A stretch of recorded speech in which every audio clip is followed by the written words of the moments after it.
Halo, Assalamualaikum warahmatullahi wabarakatuh. Ketemu lagi dengan saya Dr. Reni Elgita Librando Nasution. Udah lama nih ya kita nggak ada bikin konten yang edukasi secara langsung ya tentang medis. Kemarin kita seling konten medisnya itu di radio ya. Kebetulan nih lagi mudik ke Jawa, jadi main-main ke alam ketinggian, lihat sekitar sini ya. Jadi di sini saya mau angkat topik tentang apa aja sih gangguan-gangguan yang kalau kita berada di alam ketinggian. Menarik kan?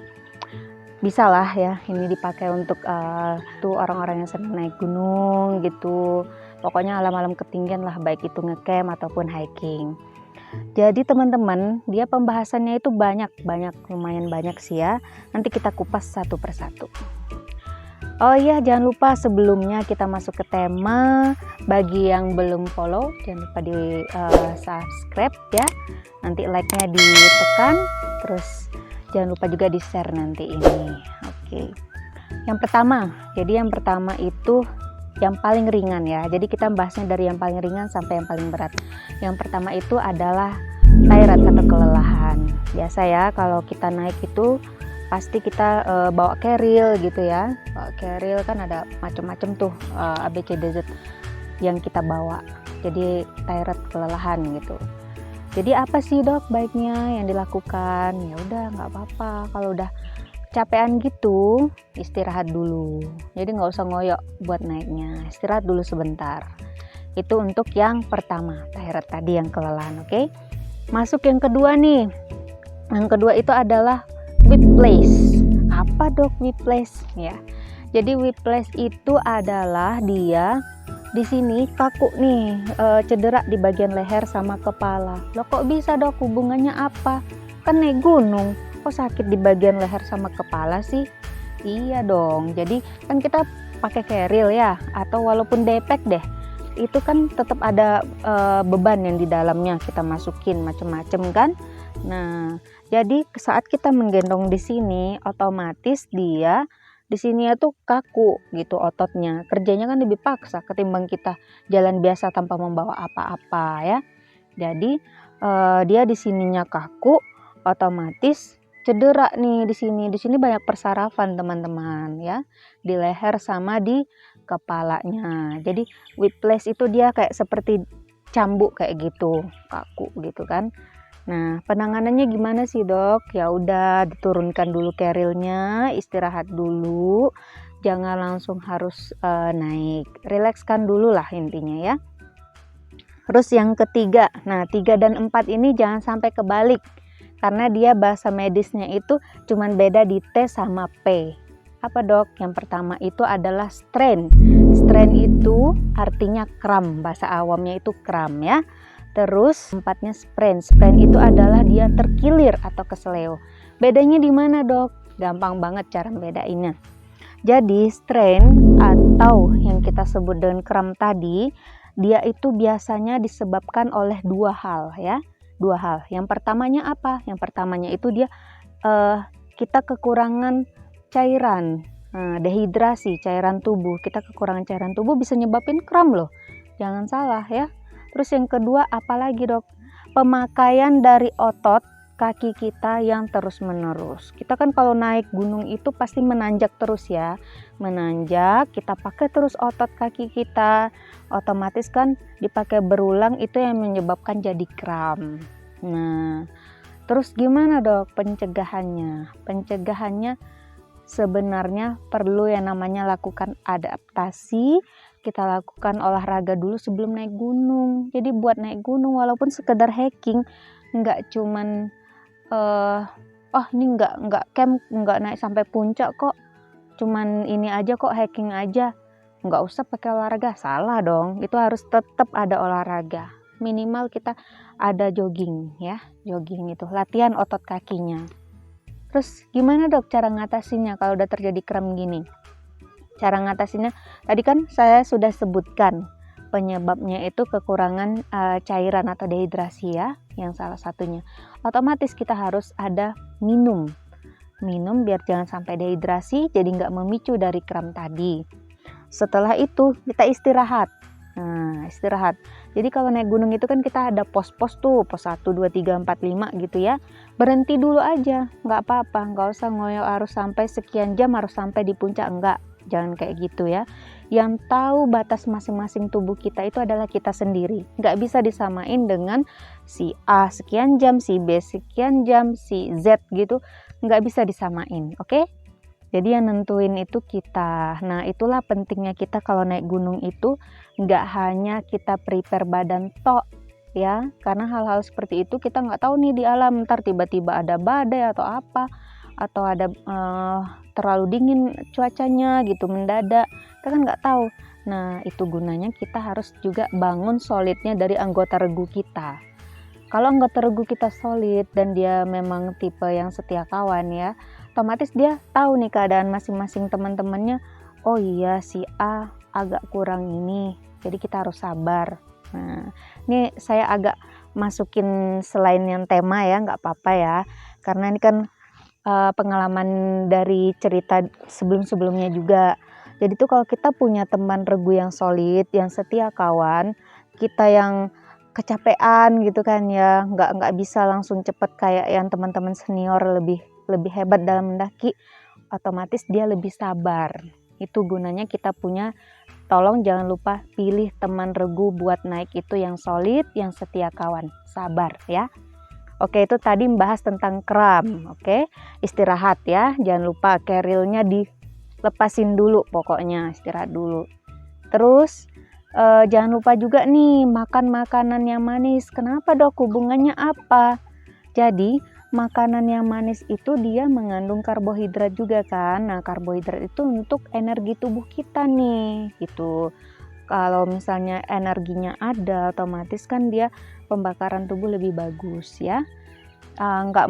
Boleh sih sebenarnya kalau mau pengen makan nasi, cuman kan kalau pas kita berhenti di pos berapa gitu masak gitu ya, harus masak nasi kan agak belibet. Nah, sediain deh coklat atau snack bar yang kayak gitulah, yang mengandung untuk energinya gitu ya. Protein juga jangan lupa. Terus next, tadi kan strength ya saya bilang. Nah, ini yang keempatnya itu sprint. Sprint itu adalah terkilir atau keseleo bahasa awamnya. Bedanya apa dok? Sprint dan strength kebalik, cuman T sama P dok. Bedanya kalau si sprint ini ya atau keseleo ini, dia sudah bengkak. Kakinya itu sudah bengkak, pergelangan kakinya itu sudah bengkak sama sakit kalau dipegang. Kalau yang kram tadi kan dia enggak kelihatan tuh secara fisik, cuman kitanya yang merasa aduh kram nih gitu. Kalau orang lain ngelihatnya enggak kenapa-kenapa tuh kaki gitu.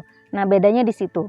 Kalau si sprain ya, keseleo tadi itu kelihatan dia bengkak dan sakit pas dipegang. Penanganannya gimana dok? Dari awal saya jelaskan harus tetap paling utama lepaskan keril, terus jangan lupa istirahat dulu ya. Setelah itu si kram sama si keseleo tadi jangan lupa itu kakinya harus dirilekskan dulu, dirilekskan, ditinggikan posisinya dari jantung, oke? Ditinggikan posisinya dari jantung, terus dipijat ya, dimasas di situ biar ototnya lebih rileks. Kalau yang di sprain ya, yang dia sampai bengkak tadi, kita biasanya gunain ada semprot untuk anti nyeri. Biasanya kita orang medis itu sering gunain kloretil ya namanya. Itu pada kalau pertandingan gitu olahraga kita sedia itu. Nah, itu bisa dibawa. Oke, nah itu masuk ke yang keempat ya. Nah, yang kelima nih paling terakhir, itu yang paling berat. Kejadian di gunung dan dia dibagi lagi ada 3 ya. Apa aja dok? Itu yang kelima itu adalah mabuk gunung. Jadi mabuk itu nggak cuma di perjalanan darat aja, ternyata di gunung tuh juga ada mabuk. Sebelum saya lanjut, saya mau minum sebentar. Haus ya.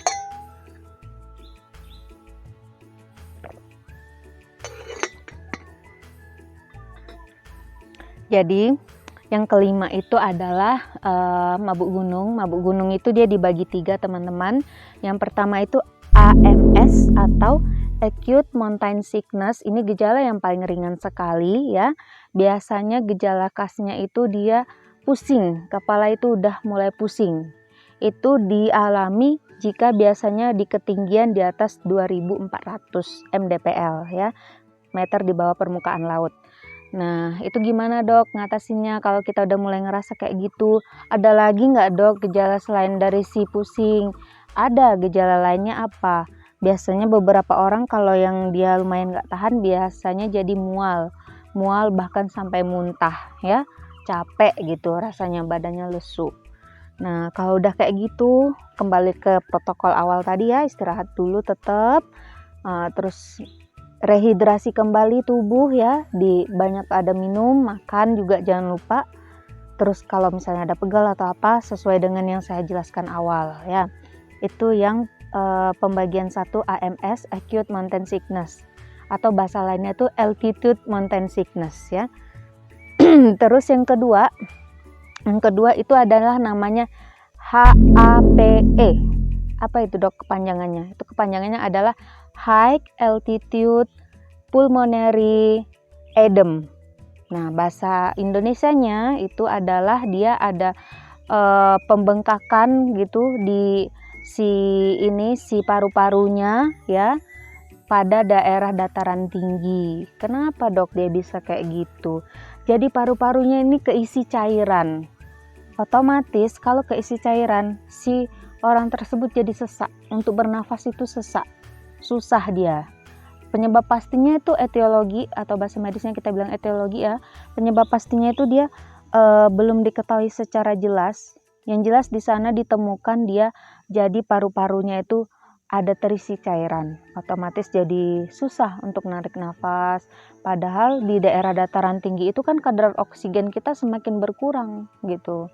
Itulah tujuannya kenapa sih kita sebelum naik gunung itu banyak persiapan. Jadi nggak cuman persiapan di otot kaki ya, kaki sama bokong sama pantat gitu, karena kan untuk makin naik nanjak gitu, tapi juga latihan pernafasan. Nah itu pentingnya ya. Terus gimana dok kalau udah sampai ke proses terjadinya HP itu tadi gitu, baiknya seperti apa? Otomatis kita harus kasih dia istirahat, selain istirahat tadi kasih oksigen. Jadi kalau udah itu biasanya di gunung-gunung yang udah tinggi gitu, lumayan lah di atas 2500 mdpl atau 3000-an ke atas, biasanya bisa terjadi ini. Gejalanya apa dok? Gejalanya sama kayak tadi, mual, muntah, pusing ya, sampai capek sekali badan rasanya. Dan itu bisa nyebabin tadi kalau AMS tadi nyebabin hipotermi ya. Hipotermi itu dia suhunya rendah. Suhu tubuh kita pas di termometer itu kurang dari 35 derajat Celcius. Nah, itu. Terus kalau yang HAPE itu dia sudah ini suhunya tinggi, tapi dia ngerasa kayak dingin gitu, nggak nyaman. Nah, intinya dia tuh karena kan di situ si paru-parunya keisi itu ya cairan tadi, dia susah untuk bernafasnya. Biasanya kita sediain juga ini namanya kantong gamau atau kantong hiperbarik ya, itu namanya. Itu nanti dia kan biasanya orang yang kena HAPE ini susah tuh untuk dibawa turun ke bawah tuh. Nah nanti kalau dikasih tekanan kantong gamau tadi, dia bisa membuat seolah-olah merasa sudah turun di bawah 1500 mdpl. Itu canggih memang kalau pakai yang alat itu ya. Terus masuk yang paling terakhir, itu namanya HACE, HACE ya. HACE itu apa dok? HACE itu ada High Altitude Cerebral Edema. Kalau tadi si paru-parunya bengkak, kalau sekarang itu otaknya yang bengkak. Sampai segitu ya, itu tingkat yang paling parah. Jadi terjadi pembengkakan dari otaknya. Gejalanya apa dok? Gejalanya sama tapi ada yang khas membedakannya. Biasanya orang yang terkena HACE ya, itu dia tes gampangnya banget itu dia nggak bisa jalan lurus, nggak bisa ngikutin garis lurus. Jadi itu dia selain mual, muntah, pusing yang hebat, sakit kepala hebat ya, dia hilang keseimbangan teman-teman. Jadi dia tuh kayak ada halusinasi kayak gitu. Oh ya, ngomong-ngomong tentang kayak gini, kalian mungkin beberapa dari kalian pernah nonton deh. Jadi tuh ada film ya, dia itu bagus sekali. Dia menceritakan kisah nyata tentang Nims Purja ya. Itu judul filmnya kalau saya nggak salah itu 14 Pigs. Nah, itu dia Nothing is Impossible. Nggak ada yang mustahil. Itu kita nontonnya memang bener-bener Masya Allah banget. Maksudnya kalau dilihat kayaknya nggak mungkin gitu ya. Tapi ternyata mungkin. Nah itu kayaknya deh yang buat judulnya jadi bilang Nothing is Impossible. Jadi itu dia 14 puncak gunung tertinggi loh teman-teman. Itu bagus banget, di situ ada penjelasan edukasinya gitu, tentang edukasi naik gunung yang terlalu tinggi itu seperti apa, persiapan-persiapannya itu apa, penanganannya itu apa, ada di situ semua. Jadi si Nims Purja itu juga kayaknya udah sampai di fase haze juga. Dia itu pas yang di ketinggian puncak keberapa saya lupa. Jadi itu dia nggak bisa ngikutin garis lurus itu. Dia itu udah hilang keseimbangan, kepalanya sakit hebat, terus juga kayak ngerasa halusinasi. Jadi dia ngelihat orang temennya yang manggil itu kayak monster. Di bayangan dia tuh kayak seolah-olah itu monster. Terjadi halusinasi juga. Itu memang sudah yang berat sekali ya. Penanganannya gimana dok? Penanganannya selain istirahat tetap kantong gamau tadi dipakai ya. Terus juga harus secepatnya dibawa turun. Nah makanya. Jadi naik gunung itu namanya alam ya. Ya pokoknya jangan ini deh. Maksudnya jangan ngerasa aku bisa kok gitu. Sesuaiin banget dengan tubuh kita. Terus persiapan prepare-nya harus matang. Terus kita harus kenali medannya ya. Sama kita harus antisipasi kalau terjadi misalnya hal-hal yang seperti saya sebutkan di atas tadi, kita udah ada gitu penanganannya. Selain dari sekedar istirahat dan makan ya, otomatis harus ada. Apalagi kalau udah naik yang terlalu tinggi sampai di atas 4000 mdpl, ya mau nggak mau kalian harus punya yang namanya kantong gemau tadi. Terus juga jangan lupa harus sedia oksigen ya. Terus ya kalau sudah yang sampai parah haze tadi berarti harus siap dong punya yang namanya kayak helikopter ya. Itu kalau yang maksudnya naik-naik yang ke puncak yang kayak daerah luar negeri sana ya. Intinya semuanya harus dipreparekan.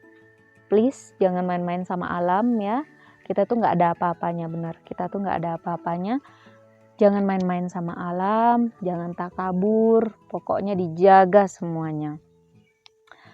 Itu kelainan-kelainan atau gangguan yang bakal dialami kalau di daerah kita naik daerah ketinggian ya teman-teman ya.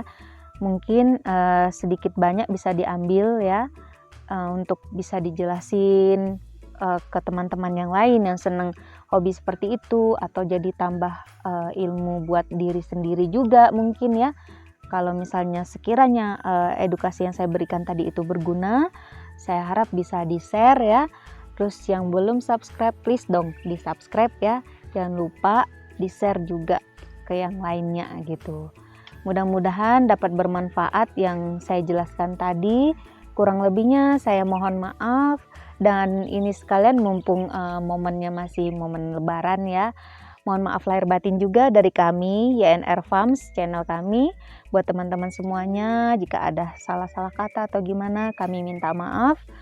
Maaf lahir batin deh pokoknya buat semuanya. Selamat lebaran, oke? Next time mungkin kita pikirin lagi konten edukasi yang secara langsung seperti ini. Nanti apa aja momennya ya, ditunggu nextnya. Terus juga dinikmatin konten-konten kita yang lainnya, yang rekreasi dan lain sebagainya.